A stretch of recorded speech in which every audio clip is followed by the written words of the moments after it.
안녕하세요. 365일 건강 김박사입니다.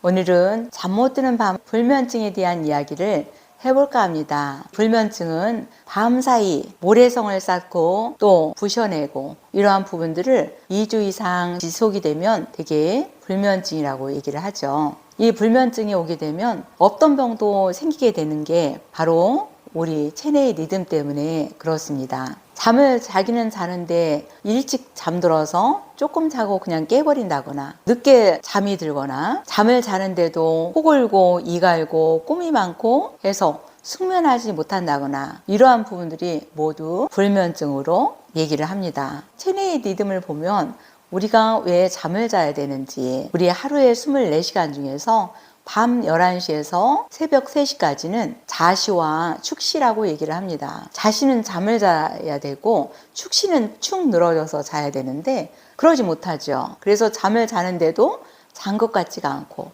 자고 깨면 피로가 그대로 쌓여 있고 마음은 번민하고 불안하고 초조하고 긴장이 되고 이런 소심증까지 같이 발생하게 되죠. 물론 사람이 숙면할 수 있는 조건이 안 될 경우도 있습니다. 이것은 어떠한 계기가 있어서 일시적으로 우리가 마음이 편치 않고 해결해야 될 문제 때문에 잠을 못 잘 수가 있습니다. 근데 숙면의 조건이 다 되어 있음에도 불구하고 잠을 잘 수 없다는 것은 그게 2주 이상 진행이 되었다면 이미 내 몸의 습관이 내 몸을 주도해 가고 있는 것이죠. 자율신경이 문란해져 있고 이미 뇌에서 기억하기를 그 시간에는 깊은 잠을 자지 못하는 그러한 것이 기억 장치에 되어 있기 때문에 그렇습니다. 우리는 방황을 하게 되고 그로 인해서 갈등이 심해지면 우울증까지 오게 되는 거죠. 그러기 전에 귀생활요법으로 한번 여러분들이 6개월 이상 지속해 보세요. 그러면 같이 이야기를 해볼까요?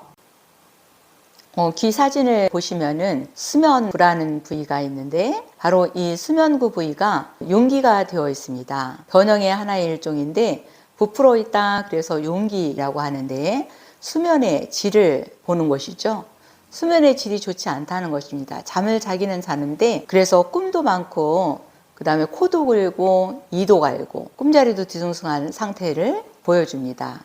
그 다음에 수면의 양을 조절하는 수면점은 육안으로 봤을 때 잘 보여지지는 않습니다. 그래서 어디를 보면 되나요? 마음을 보는 것입니다. 심장의 상태를 보시게 되면 심장 부위가 주변이 붉게 충혈되어 있고 그 다음에 구진이라는 언덕처럼 약간 올라와 있는 사마귀처럼 되어 있는 부위가 바로 심장 부위입니다. 심장의 상태가 벌써 오래되었다는 거죠. 심장의 기능이 안정이 안 되고 원만하지 못하는 것들이 오래되어 있는 이것을 보여줍니다. 그러면 어디를 취함으로 인해서 우리가 이 불면을 해결할 수 있을까요? 이열도에 한번 같이 참고를 해서 보시게 되면은 먼저 심신을 편안하게 해야 되겠죠. 그래서 신장과 심장을 취해 주시고요. 또 생각을 좀 적게 할 수 있도록 앞머리를 취해 주시고 진정할 수 있도록 뒷머리를 같이 해주게 되죠. 그 다음에 수면구를 해줍니다. 수면의 질을 좋게 해주는 수면구 부위에다가 한 점을 해주시고 그 다음에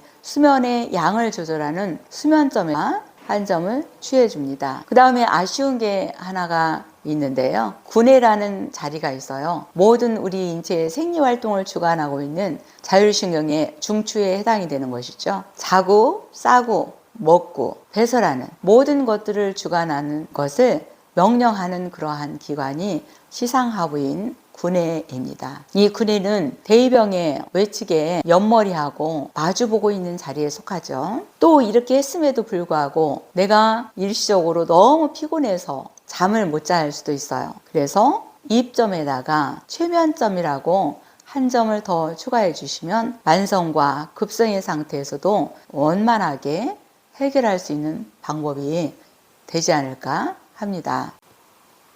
저 또한 불면증을 2년 이상 지속을 하다가 보니까 나중에는 자율신경이 문란하게 되어서 깊은 우울증까지 생기게 되고 그 우울증으로 인해서 모든 제 몸의 변화가 균형이 깨지는 그런 상황을 경험을 했습니다. 제가 약으로도 병원의 치료로도 되지 않은 것 때문에 이 대체약을 선호하게 됐고 제 몸으로 직접적으로 체험하게 된 동기이기도 합니다. 그래서 저처럼 6개월 이상 1년 이상 이렇게 오래 지속이 되었다면 만성으로 볼 수 있기 때문에 최소한 기생활요법도 6개월 이상 1년을 지속하셔야 됩니다. 그러면 귀찮으니까 그냥 약을 먹고 말지 이렇게 생각하실 수 있죠. 약은 먹을 수도 있습니다. 근데 그게 입으로 들어가는 모든 것들은 내 몸 안에서 다시 해독하고 또 그것을 합성시키고 또 독소를 배출하고 이러한 부분의 과정에서 내 몸 안에 있는